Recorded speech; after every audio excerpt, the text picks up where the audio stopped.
This week's snow has turned parts of West Michigan into a winter wonderland, and those who've had to dig out may have had a rude awakening when they tried to fire up the snowblower. 24-hour News 8's Joe LaFurgy is showing us the problems you may encounter and some solutions. So you get a few inches of snow on the ground, you go to fire up the snowblower for the first time in the season, and you get this. As the fuel standards continue to change, more and more people are having the same problem. Take 1 part gasoline with about 10% ethanol, add a few drops of water, and shake. You see the gel that's formed there?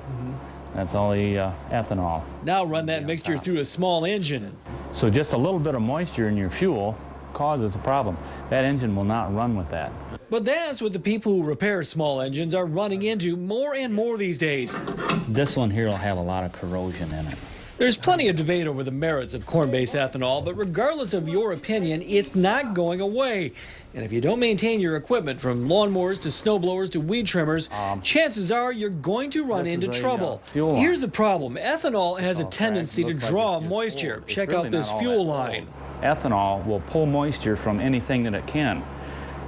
Fuel line is made from a water base. It's just plain pulled the moisture right out of this hose, made it look like it's 10 years old. It's not. But even more common is when that gel turns into a white powder and gets into a carburetor. Mix that again with gasoline and then try to make that unit run, won't happen.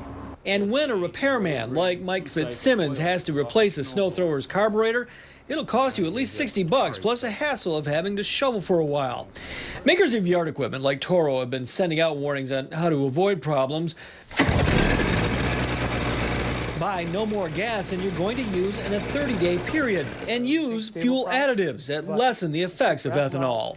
Stable makes a marine stable, which is for ethanol use, and then also Lucas is another product that we sell that also takes care of ethanol and stabilizes the gas. Now, like the smaller stuff like string trimmers and leaf blowers, I'd run them dry. And we have all kinds of tips on how to avoid the problem. Just go to woodtv.com. In Grand Rapids, Joe LaFurgy, 24-hour News 8.